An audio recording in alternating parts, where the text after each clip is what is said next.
Hello, let me check in with the first four chapters of Fugitive Telemetries, a Murderbot diary entry, number 6, where Murderbot is working as sort of security for Dr. Mensa.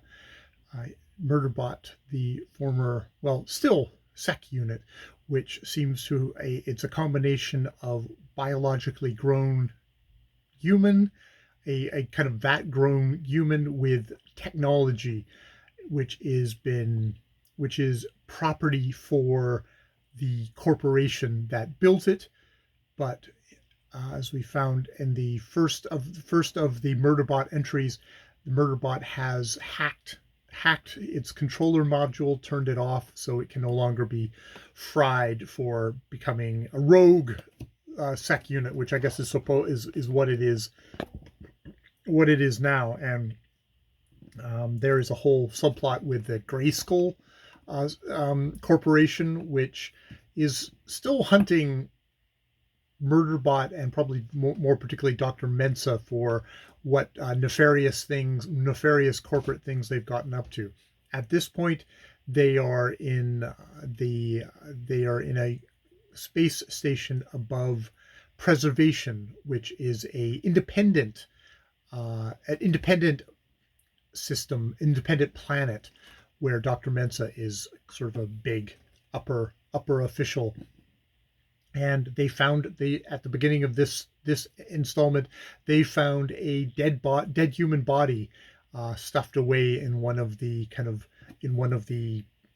passageway units, not really used by humans. It's probably a good place to just stuff a body. And through Dr. Mensa's promptings, Murderbot has been assigned to work with the space station's security, which really does not trust it as a sec unit. They just view it as a really dangerous weapon, one that has broken free of its masters, and is indeed, they would probably consider it rogue. And indeed, when they arrive and it becomes known that sec unit Murderbot is a sec unit, they want to get rid of they want to get they want to get rid of it. At which point, Dr. Mensa puts down some rules and has some other friends who are quite loyal to it, who are gathering up legal stuff about human rights and things like that. So Sec Unit is allowed to stay on the station and is now having to kind of grudgingly sort of work with the security people of the station, even though they're not particularly using Murderbot. Murderbot is really good at figuring things out, tracking things down, and has now quickly figured out who the person is. A lot of it by being able to communicate with. There is a freed bot that is working in a transient hotel, and they quickly find out who the person is. And then by going down to the what do you call the connective, where all the ships are docked, and pinging each ship until it finds one that's acting weird and is giving it garbled information, which Murderbot goes is like, oh, this ship's brain is like, we're in trouble, but I can't tell you directly. But all of the kind of the weird schematics and things, that non sequiturs that it's giving, it realizes like there's something going on here, and that's where it's going to go and investigate now. Murderbot is such a great character. You totally sympathize with it. It doesn't like people. It's tired of their bullshit.